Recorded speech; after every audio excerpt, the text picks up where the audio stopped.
Hi, this is James Valvis, and I'm going to be doing a new Freeform. First Freeform in quite a while. And the reason I'm doing a Freeform now is mainly so that I can check my internet connection, which has just been the pits for the past month. And we've been trying to fix it. We've been trying to do everything we can so that I can start doing my work again. And that's why I've been gone for so long. Is that it's almost been impossible for me to upload stuff. The poem that I uploaded not long ago, well, it's a while ago now, that was a minute and a half long, and it took me an hour to upload it. It not only took me an hour to upload it, but it took me several tries at an hour to upload it. And so I've done a couple of things.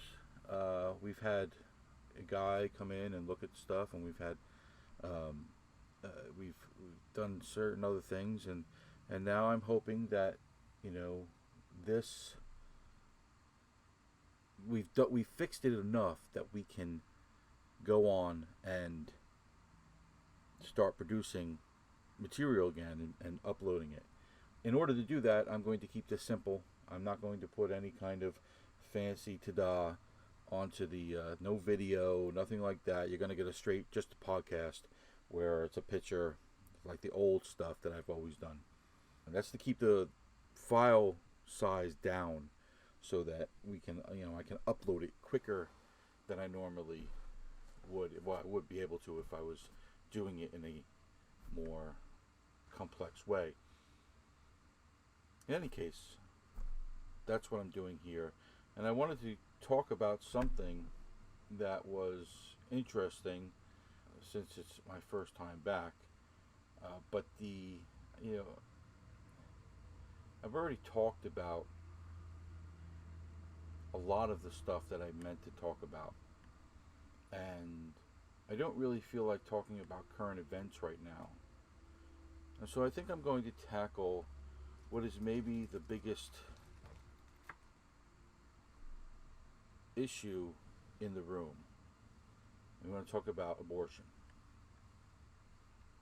I believe, and I said this when I was talking about Kavanaugh, when I was talking about other things, that every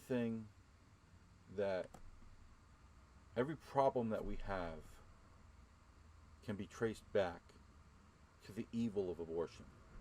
Abortion is the reason we have so much division. It's the reason we have an immigration problem. It's the reason that we have a gender war. It's the reason that we have race problems. It's the reason why we have economic problems. It's the reason for the debt. It's the reason for recruitment problems in the military. It's the reason for shortages in all kinds of fields. It's the reason why basic fundamental American values are being diminished and even demonized. It's the reason the far left has been able to take over large institutions. It's the reason why they have taken over those institutions, because they're aborting children, so therefore they have to recruit leftists. They can't produce them, so they recruit them.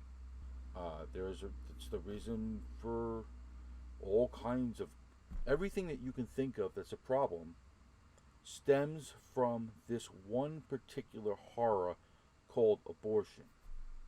It is profoundly evil and profoundly determinative of our future. It is going to be literally the death of us if we don't fix it, if we don't limit it to the point where it becomes extremely difficult to get an abortion, period.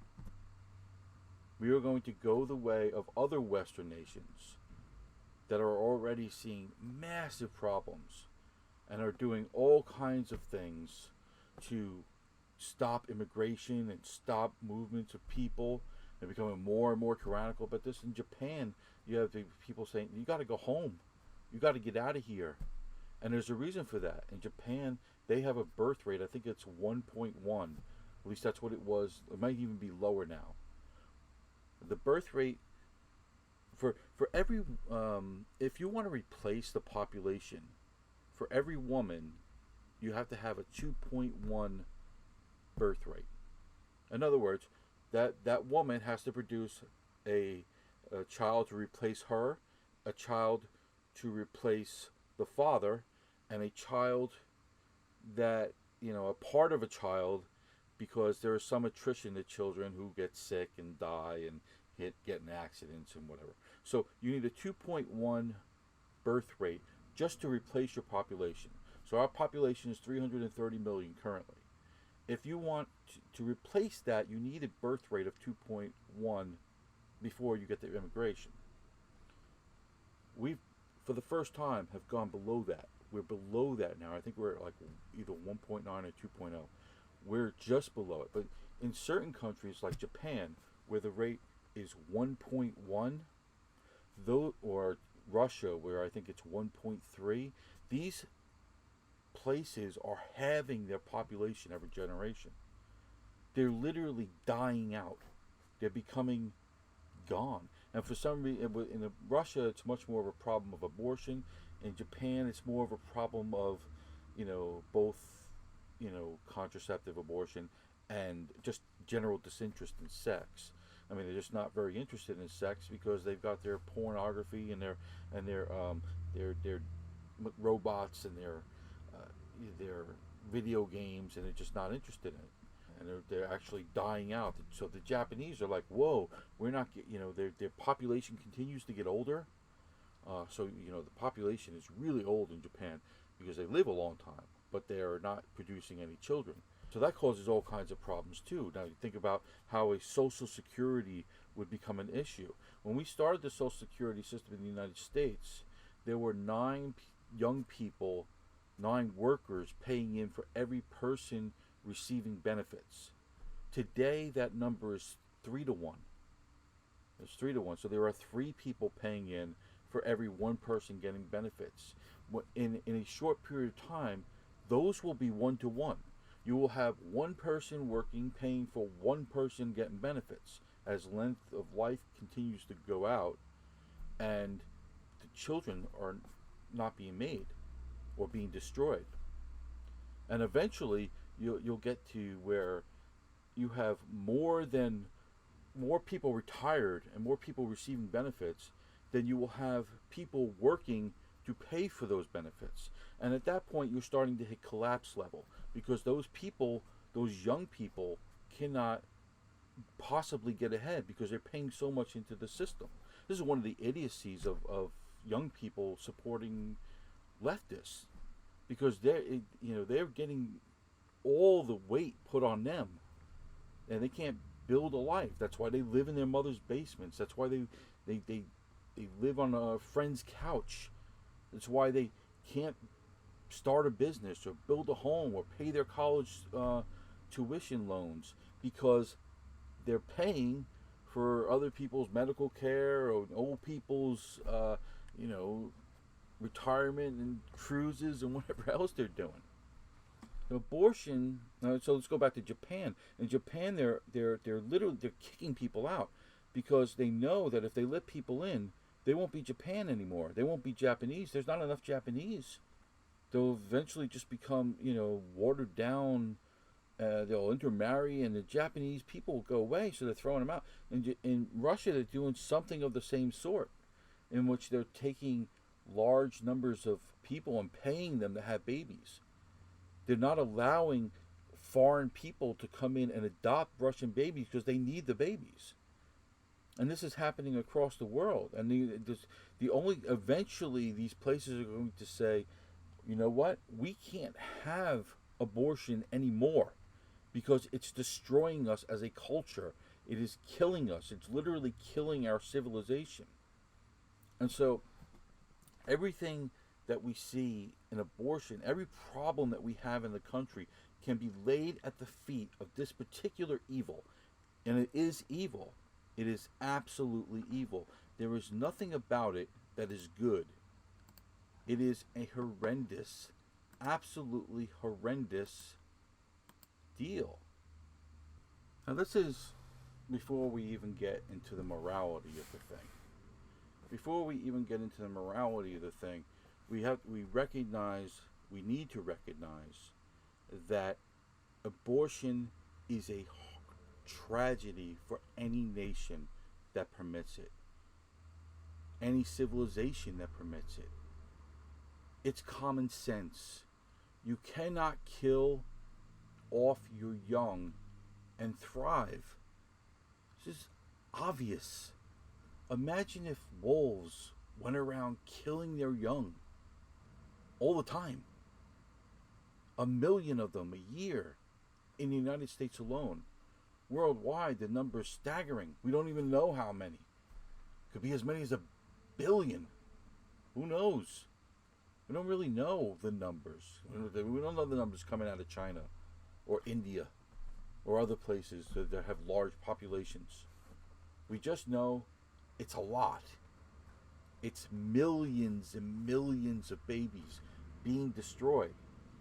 And where those children are being destroyed matters. The Muslims are not killing their babies. It's forbidden. It's illegal.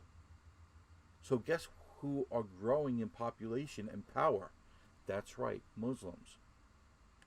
I often think, the left is, they're funny animals. They're absolutely funny animals because, if you take the handmaiden tale, if you take that and you look at those women and how they're dressed, and they're supposed to be like the worst case Christian theocracy possibility scenario, and then you put that by a woman in her complete burqa, and the worst case scenario that these leftists can imagine for women in a Christian society, the very dystopia the worst dystopia they can fathom is better than what these women have in Muslim societies today.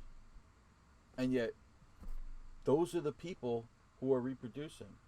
Those are the people who have the restrictions necessary for their civilization to grow and to succeed and to conquer.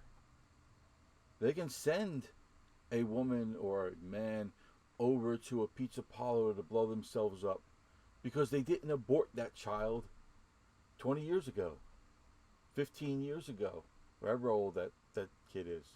And they say, oh, well, oh, it's so horrible that they would do this to their children. But you did it 3 times. 3 times you aborted your children. You didn't wait for them to grow up. You didn't even give them 15 years before you sent them into the pizza parlor. You cut them up right in the womb. Who's the horror show? Who's worse, the Palestinian mother, who at least is getting some kind of political clout out of it? Or you, who gets nothing, pays $500, $600, $700, $800, or however much abortion is today, to have somebody chop up their child in the womb? I want to play something for you. I want to play it for you. If my internet connection was okay, I would just put the clip up so that you could see the clip. I'll leave a link in the description below. You could follow the clip after you get done listening to this. But I want to play it for you because it describes exactly what's happening during an abortion. And I think it's important that people hear this. His name is Dr. Levatino. And he gave this testimony to the House Judiciary Committee. Dr. Levatino, as you'll go on to find out, performed over 1,200 abortions. So he's not a guy who was an extremist. Or at least it didn't start out that way. But I'll let him tell his own story. Here we go. Introducing today's witnesses. The first witness is Dr. Anthony Levatino. Dr. Levatino is a board-certified obstetrician gynecologist.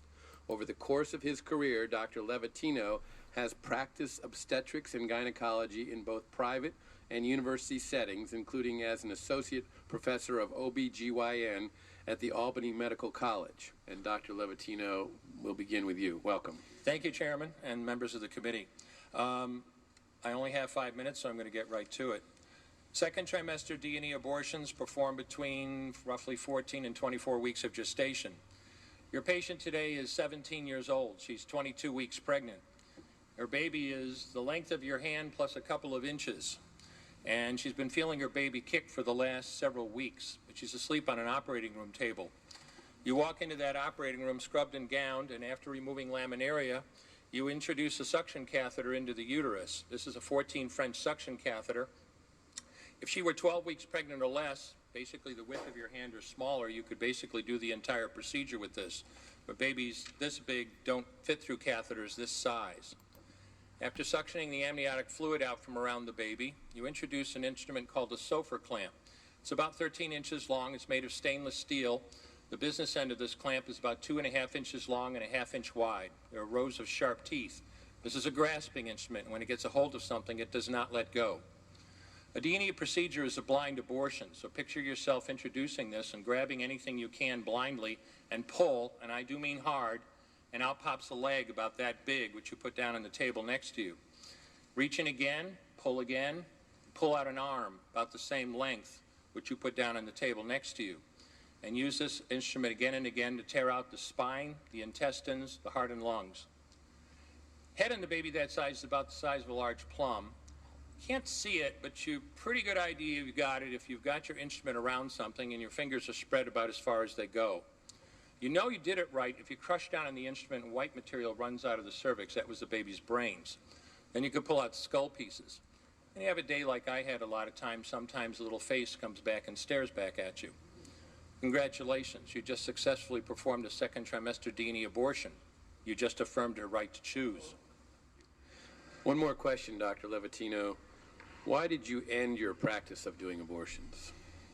I did over 1,200 abortions over a 4-year period in private practice, not counting the ones that I did during my training. I met my wife during my first year of training at Albany Medical Center. We got married about a year later and found that we had an infertility problem. After years of failed infertility treatment and several years trying to adopt a child, we were blessed with adopting a little girl that we named Heather in August of 1978. As sometimes happens in those situations, my wife got pregnant the very next month, and we had 2 children 10 months apart. 2 months short of my daughter Heather's 6th birthday, she was killed in an auto accident and literally died in her arms in the back of an ambulance. Anyone who has children might think they have some idea of what that feels like, but unless you've been through it yourself, you have no idea whatsoever. I know people find it hard to believe, but what do you do after disaster? You bury your child and then you go back to your life. And I don't remember exactly how long it was after my daughter died that I showed up at Albany Medical Center OR number 9 to perform my first second trimester D&E abortion. I wasn't thinking of it as anything special. This was routine to me.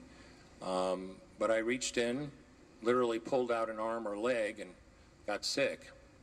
You know, earlier on I described stacking up body parts on the side of the table. It's not to, gross people out, to use a simple term. When you do an abortion, you need to keep inventory. You have to make sure you get 2 arms and 2 legs and all the pieces. If you don't, your patient's going to come back infected, bleeding, or dead. So I soldiered on and finished that abortion. And I know it sounds, as I said, hard for people to believe, but I'm telling you straight up my experience. You know, after over 1,200 abortions, first and second trimester up to 24 weeks and all the rest of it, and being very dedicated to it, for the first time in my life, I really looked. I really looked at that pile of body parts on the side of the table. And I didn't see her wonderful right to choose, and I didn't see all the money I just made. All I could see was somebody's son or daughter. And I stopped doing late-term abortions after that, and several months later stopped doing all abortions.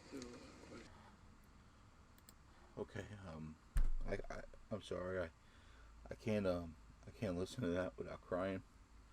I'm gonna take a short break here and I'll come back when I'm more composed. Okay, I'm back. Sorry about that. That that kind of stuff gets to me. Might even erase it. I don't like to argue from emotion.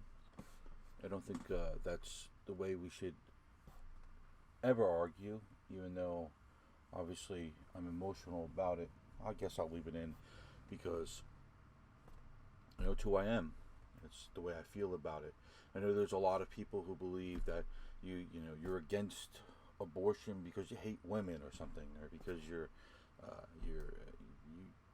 just like to control or dominate women or whatever garbage they're trying to sell. The truth of the matter is that's not accurate. That's garbage. Most people who are pro-life because they see unborn children as children. They see them as human beings. They have not dehumanized them in their hearts and minds. They have not used word thinking, to coin a Scott Adams term.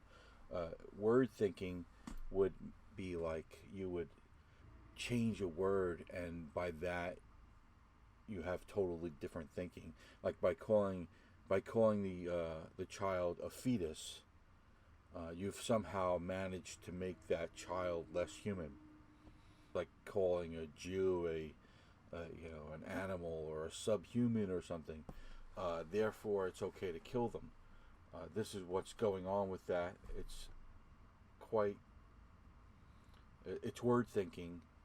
I'm not going to make the same mistake that the left makes about pro-life people or pro-choice people make about pro-life people, and say that these people are not.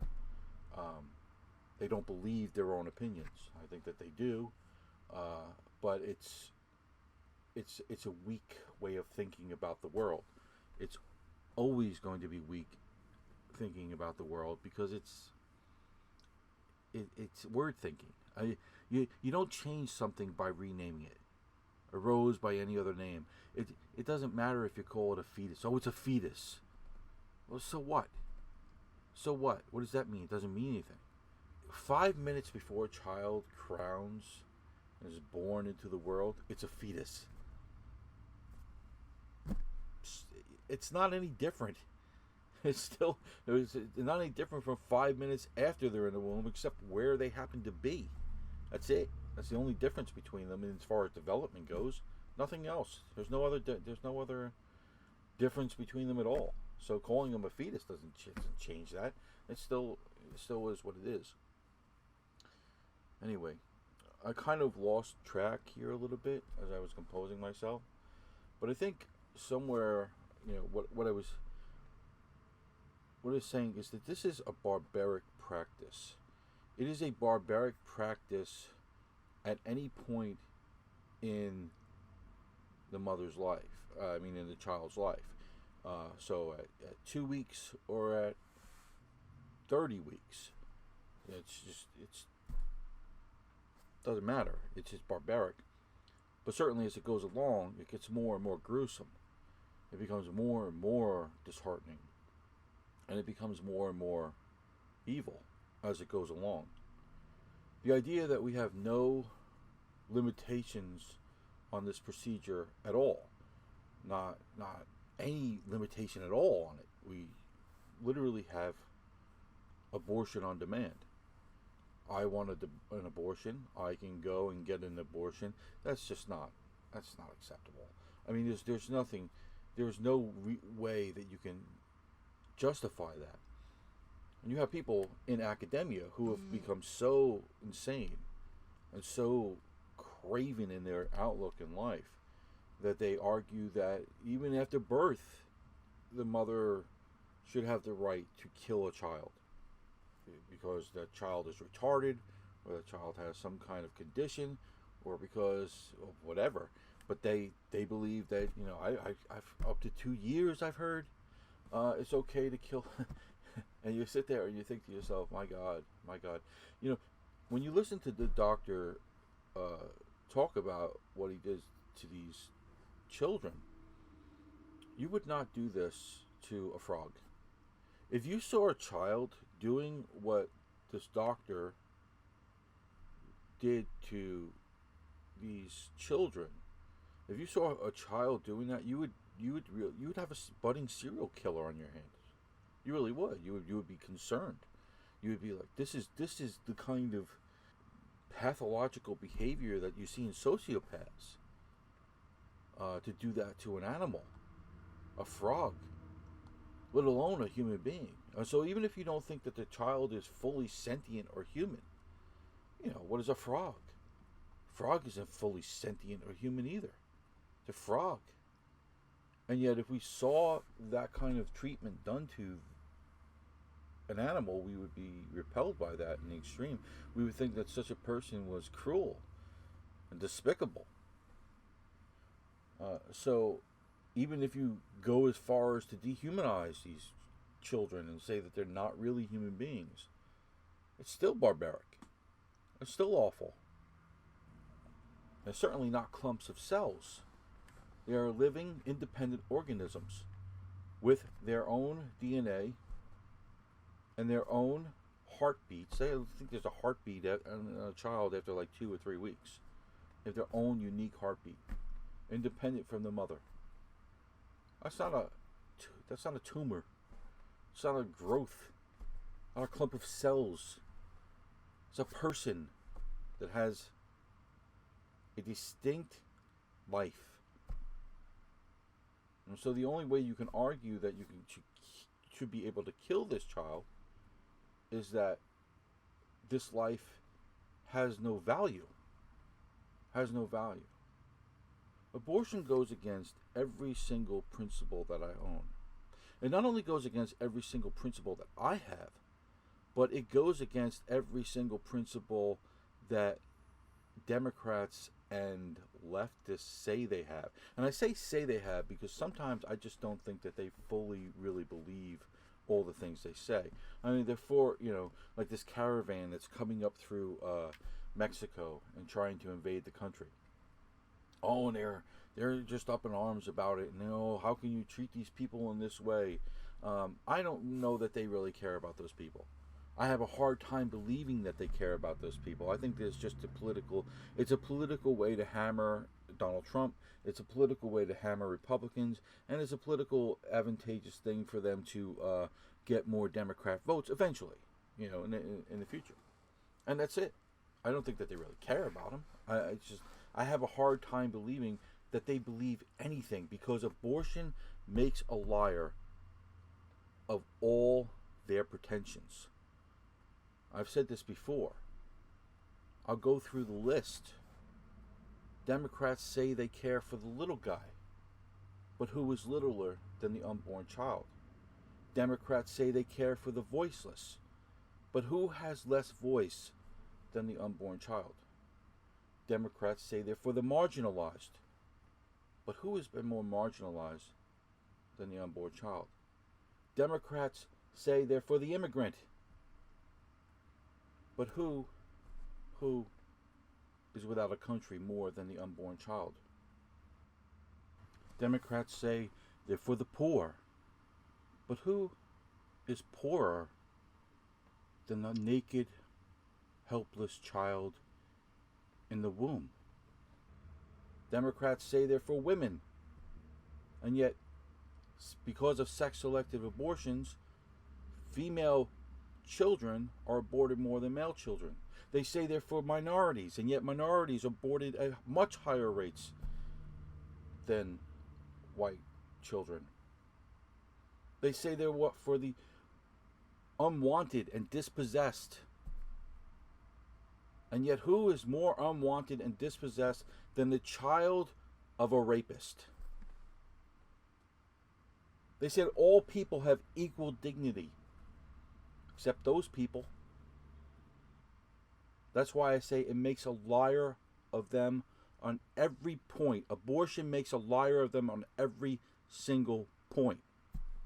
Everything they say, it makes a liar of them. Now, that's not true of pro-life people. You can be pro-life and still think that it is better that people stay in their own countries and rebuild their own countries, and that we can help them do that, rather than bring them to a land where they don't know the language, they can't function in the society, where there'll be permanent wards of the state. and a native population, you can make that argument. You can't really make the argument that those are people that demand our compassion, but an 8-month-old child doesn't. Or a 3-month-old child doesn't. You can't make that argument. You can make the argument that all life is so valuable that you're against the death penalty. But you can't make that argument and make the argument that the child in the womb, that life has no worth or value or importance or independence.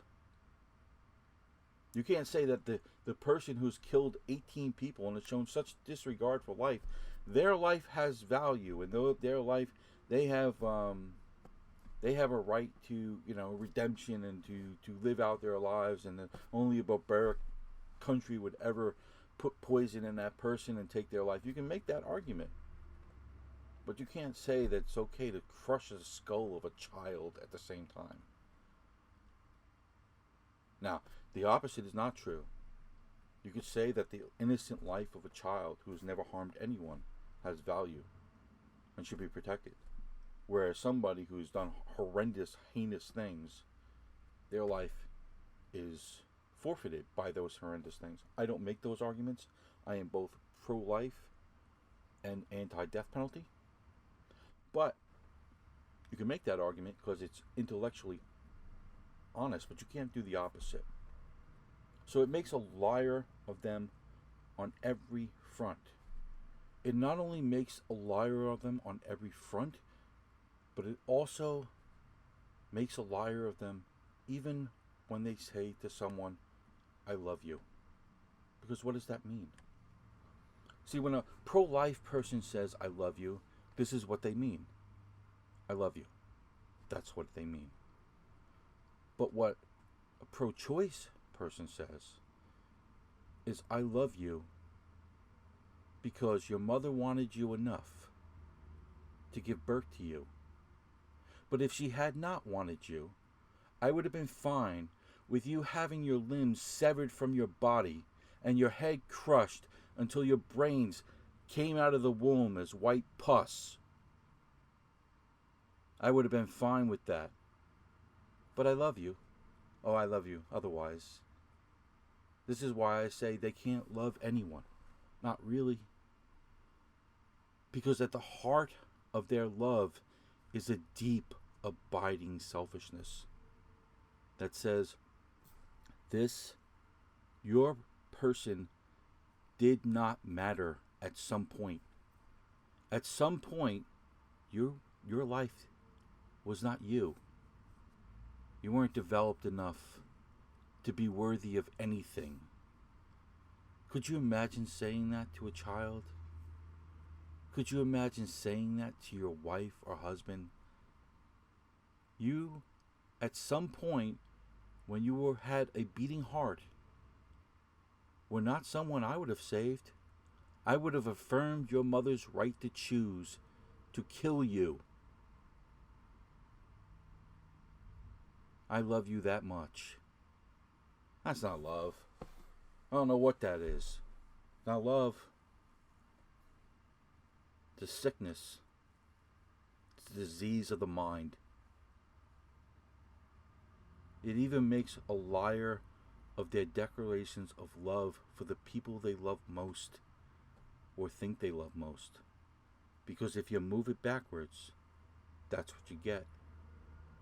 I know this from first-hand experience because my mother, the only reason I'm here is because abortion was illegal when I was in the womb. If abortion had been legal when I was in the womb, I would have been aborted by my mother. I know this. When the story was out, she actively tried to miscarry me. She did like several comical things, like running into tables, the ends of tables with her stomach. She like threw herself down a flight of stairs. she jumped rope. She would like spend, like an hour jumping rope, hoping that I would like fall down, fall out of her womb or something. And I didn't do that. I just I was a little tough little bastard, I guess. But basically, yeah. Had it been legal, I would not be here, and everything that I have done since, all the good that I've done, would be erased. My daughter would not be here. My wife would not have her husband. All the poems that you read, or hope you've read, all the stories and everything else, the friendships that I've shared with you, possibly, and the truths that I've tried to live by and stand by, every kindness I ever did, every happiness I ever brought anyone, every knowledge I've ever shared, and every teaching thing that I've ever done, my honorable service to this country, it all been gone. All of it.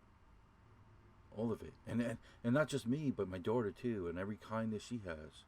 I mean, my daughter is the only grandchild of my wife's parents. So they would not have that, they probably would not have that joy. I mean, I think that my wife was pretty much content to be single and to be childless. And because of my sister-in-law doesn't have any children, because of that, they would have not known the joys of grandparents. So if you look at everything that my life is, and if you see it as a net plus, and if you enjoy my work, all that stuff is contingent on me being here. And there are millions of people who are not here. Now you get the argument from the other side, oh, thank God these people are dead, because they would have all been criminals, or they all would have been miserable and hated their lives. And I'm just living proof that's not true. That's not accurate. You cannot judge somebody's life by who their mother was, or by what the odds were that they were going to do well. Yes, some of them would have been bad people, but that doesn't matter. It's still their lives. And you don't really get to argue that the bad people in prison should be treated with dignity and respect, but the people who have never done anything but might do something bad should not. It's absurd. Every problem that we have in this country, and indeed probably throughout the world, is because of this horror. It may well destroy Western civilization. It's on the verge of doing that. It's poisoned so many souls already. And they will do, the whole Kavanaugh thing, the reason they did that, the reason they tried to destroy this man and his family and anything else that got in their way is because of this abortion. Because that's it. Because of that issue. Because they can't release themselves from this drug, this power over, killing children. And it really, it comes back, it's a cycle. This evil of abortion that feeds into this power-hungry, mad party called the Democrats, and then it cycles through. They feed each other. I say this to you with great urgency. We cannot afford to allow abortion to continue very much longer. We can't. And yet, I don't think it's going to end anytime soon. And that's why I have a very pessimistic view on the future of not only this country, but Western civilization. I think we fall. I think we fall to the East. We fall to China. We fall to Islam. We are a lumbering, deeply wounded giant. And we are saved so far by the great gift of Christianity, which is its daughter, science. That has saved us so far because of great technology. It's very hard to conquer a country with nuclear weapons. But look at what's happening to us. We're not going to need to be conquered from the outside. We're being destroyed from the inside. We're just boarding ourselves out of existence. That's all. That's all it takes. The average woman in Russia, this is why I don't worry about Russia. Oh, Russia collusion, Russia. Russia's not going to be a problem. Russia's got the population of Texas right now, right? That's about their population. And it's a country, it's the largest country in the world as far as land mass, and it's got the population of Texas. And the average Russian woman aborts a child 9 times. 9 times. Now some women, they don't have, they can't have children, or they don't believe in abortion, or a few of them, and so that means there are women out there in Russia who are having abortions 15, 20 times in their lives, 30 times in their lives. They have abortion, every 6 months or something, or 4 months. They're not going to survive. They're halving their population every generation. Putin's paying people to freaking have babies. Please, in Indonesia and other places, they're running advertisements like it's good to get it on and have babies. Oh, it's good. They're running commercials like that, begging people, please. They're all kinds of tax relief and they're doing all that stuff to try to get people to again stop killing your kids. Marry. Have children. Save us. But it's too late. I think it's too late. I think the disease has wormed its way through the soul. And I don't think that we come out of it. I think for every doctor like this one that I presented for you, there's hundreds others who are just the happy as heck to take your money and chop that child into pieces. And you don't see it. If you're a woman, you don't see it. They don't show that to you. They won't even let you see a sonogram. They freaking get all out of their minds just by you seeing a picture of the child. Why do you think they don't want you to see a picture of your child? And it's like, oh, they don't want you seeing those coffins coming back from war. Well, yeah, they don't, because you know why? You know why? Because you're horrified by the idea of war if you see those coffins. It's the same thing with the sonogram. That's why I don't want you to see it. It's common sense. Because if you see it, you might change your mind. You might say, nah. And if you change your mind, you know what that means? That's one person that they don't have in their ranks. You see, once you get the abortion, once you get it, now you can walk away from that. But it's hard. It's hard because then you got to face the fact that you've done something terrible. You got to face that. You don't want to face that. You don't want to face that, so you're going to fight all the time. You're going to fight these right-wingers and their religious craziness. You got to fight them, and you stick on that side, because if you don't stick on that side, then you gotta own it. You got to own what you've done. Once you get it, they've got you. They know that. That's why they don't want you to see the sonogram. They know that once you have that abortion, they own you. You're owned. You will always, almost always, 95% of the time, you will stick there and defend that, even when you're 79 years old and you couldn't have a kid delivered to you from a stalk.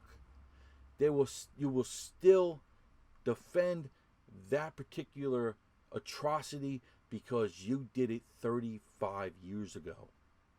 And you don't want to face it, because you know that son or daughter would be here right now, and they might be a doctor, they might be a lawyer, they might just be the greatest thing that ever happened to somebody's life. The idea that somebody could have taken my wife's life at any point in her development makes me ill. And thank God Almighty, I married a woman who would never have done that to my child. Let me tell you something. If you're a guy and you're in a relationship with a woman who would kill your child, leave that relationship. I don't care how much you need it, how much you think you need it, how much you think you're in love.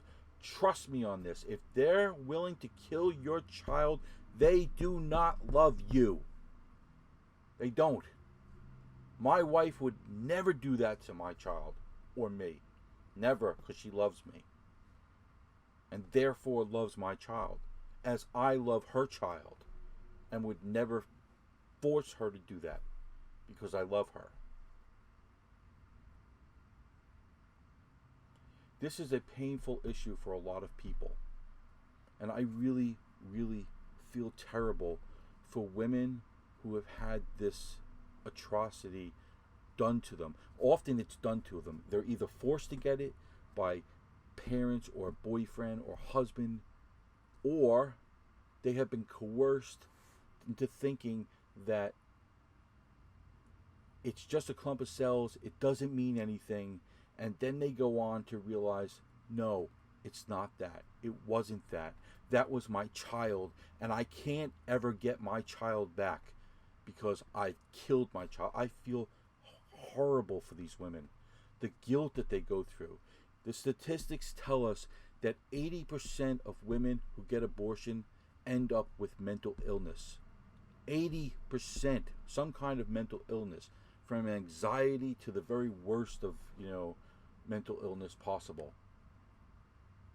4 out of 5. And feminists and other enablers of this horrific practice sit there. They have the gall. They have the gall to say they're doing it for women, when we know women's suicides are going up. They're told over and over again that, their college, education is more important than that beautiful child in the womb. They're told that over and over again. Well, it's beaten into their heads. But something deep down within them understands that that's not true. And they come to that, once they make that horrendous decision, deep down they know that, even when they're advocating for it, even when they become the most insane advocates for abortion, deep down they know it's not true. And that's why they become very, very unhappy people. And they suffer great anxiety, and they can't sleep, and all this rest of it, because deep down they know that they've done a great sin. It's like any other sin, It's why Raskolnikov, I can never say his name, but the guy from Crime and Punishment, it's why he couldn't live with the murder of the old woman that he thought was worthless and useless, that nobody would miss. It's the same thing as an abortion. Nobody would miss this child. Who cares? And nobody's seen it. But you find out that, yes, it matters. It really does. Okay. There's a lot to say about this issue. There's a lot. There's the sociological aspect to it. There's the moral aspect to it. There's the personal aspect to it. There's the political aspect to it. And it's all there. But really, what it comes down to is don't have one. If you're a young woman who happens to come across this, don't do it. Don't. First of all, don't have sex with someone who will not marry you. Don't. Save yourself for the person you're going to marry. Look at it this way.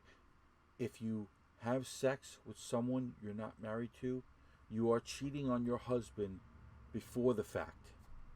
Okay? You're cheating on your husband before the fact. Do not have premarital sex with anyone. And then when you do get married to a man you know is going to be thrilled to have a child with you. And if you're a guy, don't impregnate a woman who would abort your child. Don't do it. Just don't do it. Because they're going to. And then you're going to have to live with that. The powerlessness of that. And if you do it, well, I don't have any pity for you, whatever. I just don't have any pity for you. But don't do it. Treat your woman right. And don't allow that atrocity into your life because it'll be a sadness for you as well. I mean, we don't talk about that. We don't talk about the trauma that accompanies men who have had their children aborted.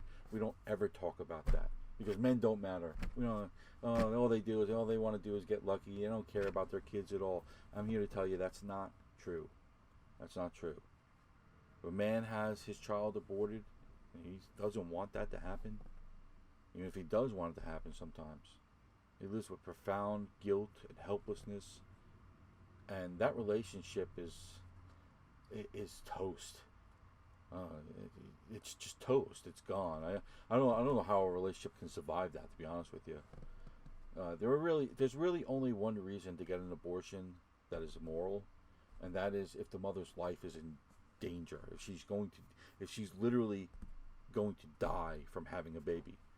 That's the only time it's ever moral to kill another human being, is when you're protecting, you're either defending yourself or you're defending an innocent person from death, from destruction. Then you have a moral claim to that. But otherwise you don't have one. I don't care what the reason is. What you think is the reason, what you think the exception is. Those are just excuses. There's never a reason to kill a human being. Never. I don't care how they came to be. There's no such thing as a person who is not loved by God. Let me ask you this. Are you a person who believes every human being is loved by God? Or are you not? Do you think that some people are loved by God more than others? Do you think some people are more deserving of rights than others? Because you have to believe in abortion. You have to believe that some people have greater rights than others. Mothers, for instance, have greater rights than their children. Mothers have greater rights than their fathers. Some babies have greater rights because they're wanted. Some babies have greater rights because they were conceived in a more amicable way.